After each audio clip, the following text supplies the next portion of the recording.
Hello दोस्तों, my name is Ajay Chauhan. हम start कर रहे हैं management of open fracture. Open fracture क्या है? ओपन फ्रैक्चर वह फ्रैक्चर है जिसमें स्किन और सॉफ्ट टिश्यू ब्रेक हो गई है, जिससे जो फ्रैक्चर है वो एक्सटर्नल एनवायरनमेंट से कम्युनिकेट कर रहा है। तो जो बोन है उसके ऊपर जो सॉफ्ट टिश्यू है, स्किन है, वो हट चुकी है। अब जो बोन है, जो फ्रैक्चर है, वो कम्युनिकेट कर रहा है एक्सटर्नल एनवायरनमेंट से। अच्छा, जो फ्रैक्चर कम्युनिकेट करेगा एनवायरनमेंट से, वह थ्री स्पेसिफिक कंसिक्वेंस हो सकती है। पहला, उस बोन का इन्फेक्शन हो जाए तो जिससे ओस्टियोमाइलाइटिस हो सकता है। Inability to use traditional method, क्या होता है कि हम ट्रेडिशनल मेथड में जो प्लास्टर कास्ट अप्लाई करते हैं उसमें स्मॉल विंडो क्रिएट करते हैं, वहां से वो ट्रीट कर सकते हैं, वह इस पे अप्लाई नहीं होगी। आगे अपना तीसरा जो है कि प्रॉब्लम होगी फ्रैक्चर के यूनियन में। कैसी प्रॉब्लम होगी यूनियन में? जैसे अभी जो बोन का पीस है वह हट चुका होगा। यदि बोन का पीस हट जाता है at the time of fracture, तो ये प्रीडिस्पोज करेगा कि नॉन यूनियन होगा। उसके अलावा जो हेमेटोमा था जिसमें ओस्टियोजेनिक पोटेंशियल था, अब वो लॉस्ट हो चुका है, तो हीलिंग कम अच्छी होगी।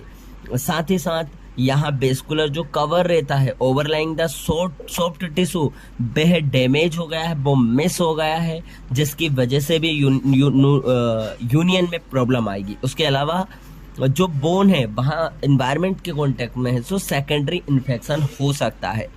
अब जो ओपन फ्रैक्चर है उसके थोड़ा सा अपन क्लासिफिकेशन देख लेते हैं। तो जो ओपन फ्रैक्चर है उसका क्लासिफिकेशन मॉडिफाइड गस्टिलो एंडरसन जो क्लासिफिकेशन है उनमें 3 तरह से डिवाइड किया है। फर्स्ट, सेकंड, थर्ड टाइप और 3 के भी एबीसी टाइप होते हैं। जो फर्स्ट होता है, इसमें जो बुंड का साइज है वो छोटा है, 1 सेंटीमीटर से छोटा है, क्लीन है, ये सिंपल फ्रैक्चर पैटर्न है, सिंपल फ्रैक्चर है और ये 1 सेंटीमीटर से छोटा है। अब ये 1 से 10 सेंटीमीटर तक इसका साइज होता है सेकंड वाले का। इसमें सॉफ्ट टिश्यू डैमेज एक्सटेंसिव नहीं है, नो फ्लैप और सिंपल फ्रैक्चर पैटर्न है इसका। जबकि जो तीसरा है उसमें साइज मोर देन 10 सेंटीमीटर है, उसके अलावा एक्सटेंसिव सॉफ्ट टिश्यू डैमेज है, तो और मल्टीपल फ्रैक्चर फ्रेगमेंट हो सकते हैं। तो इसको हमने क्या 3 तरह से डिवाइड किया है थर्ड को, ए बी सी। ए का मतलब ऐसा है कि इसमें सॉफ्ट टिश्यू जो कवर कर रहे हैं उसमें उसका एक्सटेंसिव डैमेज है। जो सेकंड है उसमें कंटामिनेशन हो गया है। जो थर्ड है उसमें एक्सटेंसिव सॉफ्ट टिश्यू डैमेज हुआ है, उसमें मेजर आर्टरी डैमेज हुई है, मतलब वेस्कुलर इंजरी हुई है। तो ये हमने पढ़ लिया मॉडिफाइड गेस्टिलो और Anderson classification for open fracture. अच्छा, ट्रीटमेंट में ओपन फ्रैक्चर के क्या करते हैं? हमारा ये प्रिंसिपल है ओपन फ्रैक्चर को ट्रीट करने का कि हमें इसे कन्वर्ट करना है इनटू क्लोज फ्रैक्चर। अब इसकी 3 फेज होती है। पहली, इमरजेंसिव केयर करते हैं, डेफिनेटिव केयर करते हैं और रिहेबिलिटेशन आएगा तीसरे पॉइंट में। सबसे पहले इमरजेंसी केयर। अच्छा, जहां साइट पे एक्सीडेंट हुआ, वो इमरजेंसी केयर में क्या आएगा कि जिस साइट पे एक्सीडेंट हुआ तो वहीं हमें ये इमरजेंसी केयर करना है। तो जहाँ जो बुंड बना है उसके प्रोक्सिमल, यदि बुंड यहाँ बना है तो उसके प्रोक्सिमल हम क्या अप्लाई करेंगे? हम फर्म प्रेशर यूज करेंगे, clean piece of cloth use करेंगे, उसको बांध देंगे ताकि ब्लड लॉस कम हो, ब्लीडिंग स्टॉप हो जाए। उसके अलावा जो बुंड है उसको बास करेंगे विद क्लीन टेप बॉटर से और सिलाइन से, और उसे फिर बाद में कवर कर देंगे क्लीन क्लॉथ से। और फ्रैक्चर जो हुआ है, यदि फ्रैक्चर है तो वहाँ स्प्लिंट अप्लाई करेंगे, कुछ भी अप्लाई कर सकते हैं, जैसे बांस की लाठी हो सकती है। आगे अगर अपन देखें इमरजेंसी सेकंड जो है, अब हम कहाँ देख रहे हैं? अब इमरजेंसी केयर में, इमरजेंसी डिपार्टमेंट में हम आए तो फिर जो पेशेंट आएगा तो उसमें हम क्या करेंगे? सबसे पहले हम देखेंगे बुंड केयर करेंगे। बुंड केयर मतलब उसमें क्या करेंगे? हम बॉस करेंगे बुंड को, उसे कवर करेंगे विथ स्टेराइल ड्रेसिंग। और यहाँ पर पूरे हमें अपने को एसेप्टिक कंडीशन का ध्यान रखना है, तो स्प्लिंट कर अप्लाई करेंगे, एंटीबायोटिक देंगे, प्रोफाइलैक्सिस जैसे सेफालेक्सिन देंगे। सेफालेक्सिन के अलावा अपन टीटनस प्रोफाइलैक्सिस देंगे, एनाल्जेसिक देंगे, पेन हो रहा है पेशेंट को, और एक्सरे करवाएंगे to evaluate fracture.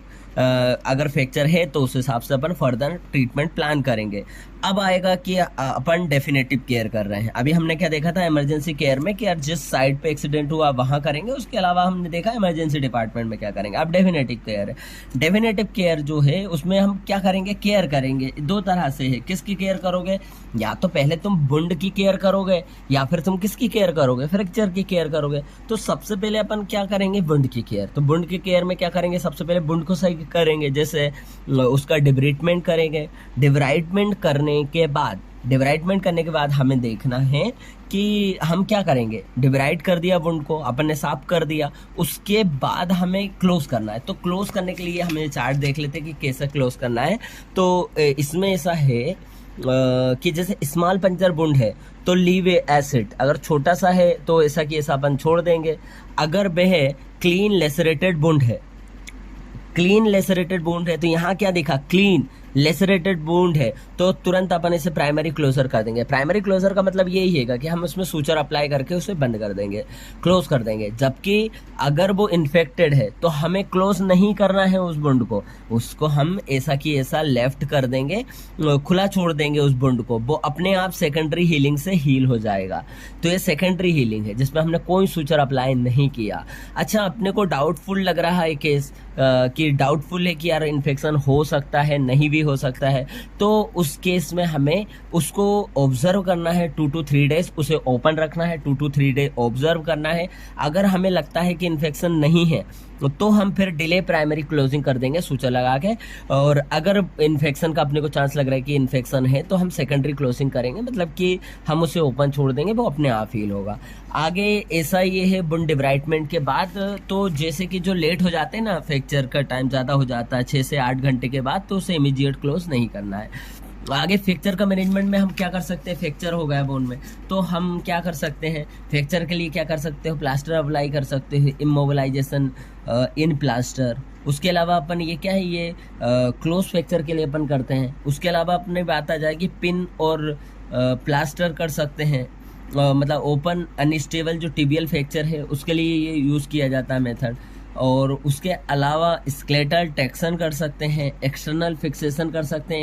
External fixation में अपन ने पढ़ा था ना, इलीजारो यूज़ करते हैं। उसके अलावा अपना इंटरनल फिक्सेशन कर सकते हैं। इंटरनल फिक्सेशन के अलावा हम क्या कर सकते हैं, इंटरनल फिक्सेशन कर देंगे अपन, ओपन रिडक्शन इंटरनल फिक्सेशन, तो मतलब अपन इंटरनल फिक्सेशन करते हैं।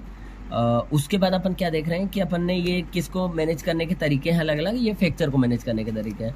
अब जैसे कि फ्रैक्चर जैसे ट्रीट हो गया, उसके बाद क्या होगी फेज, थर्ड फेज आएगी जैसे रिहेबिलिटेशन। इसमें क्या होगा, जो इमोबिलाइज जॉइंट था उसमें अपन क्या कर देंगे, जॉइंट में मोबिलाइजेशन करते हैं, मसल एक्सरसाइज करते हैं जब वो इमोबिलाइज रहती है तब, और एडवाइस करते हैं जब मोबिलाइजेशन करने को लिम्ब की, जब पूरी तरीके से वो हील हो चुका है उसके बाद advice regarding mobilisation of injured limb, उस हिसाब से अपन एडवाइस देंगे। तो ये रिहेबिलिटेशन फेज है। तो अपन ने 3 तरह की इसमें ओपन वुंड के मैनेजमेंट में क्या होती है, इमरजेंसी केयर कर थी at the site of accident site पे, इमरजेंसी डिपार्टमेंट में क्या करा हमने, डेफिनेटिव केयर में वुंड का मैनेजमेंट करा, फ्रैक्चर का मैनेजमेंट करा, और रिहेबिलिटेशन फेज।